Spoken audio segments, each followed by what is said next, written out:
If you want a practical key for quickly reaching the goal, I would recommend that you take full responsibility for everything that happens to you. We have lost sight of our mastership, and have deluded ourselves into thinking we are victims in a world that controls us, that pushes us around. It isn't so. We are causing what is happening to us by giving power, our power, to the external world. If you want to regain your control, you must take full responsibility. How to regain your control? Examine your thinking and correct it. Develop the habit of honest introspection by asking yourself, wherein did I cause this to happen to me? Then hold it until the thought that caused the happening comes out of the subconscious into the conscious plane. Then you recognize your mastership, that you caused that pleasant or unpleasant experience to happen to you.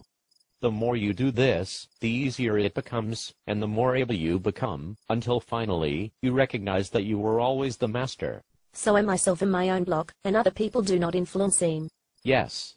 It's not what other people say. If you follow their thinking, it's because you want to. Because I think they know more than I do. You know everything. You've got to accept this as a premise at least, if you want to grow. Well, I can accept that a part of me knows everything, but that part of me does not appear to be operating, because my world out there is not in good shape. It does not appear to be operating? You don't operate that part of you? That is the way you're talking. No, you operate it.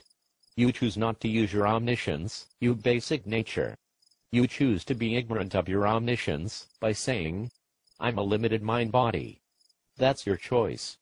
When you choose to identify with your real self, then you'll see that you always were omniscient, are right now, and always will be, and you'll stop saying you're not. You mean I can actually make that choice? Yes. Not only can you, someday you will. When you get tired enough of all this limitation you have set up for yourself, then you'll make that choice. Who thinks all your thoughts? You do.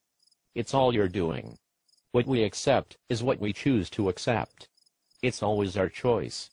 It is now our choice to be extremely limited bodies. And when you don't accept your responsibility for that, you have no possibility of getting out of that extreme limitation. I say I want to get out of that limitation, and think I want to get out of that limitation, and then when certain things happen, I just don't get out. I'm right there in that limitation. What you need to do is not to say it, but want it so strongly that you override the contrary unconscious habits and do it.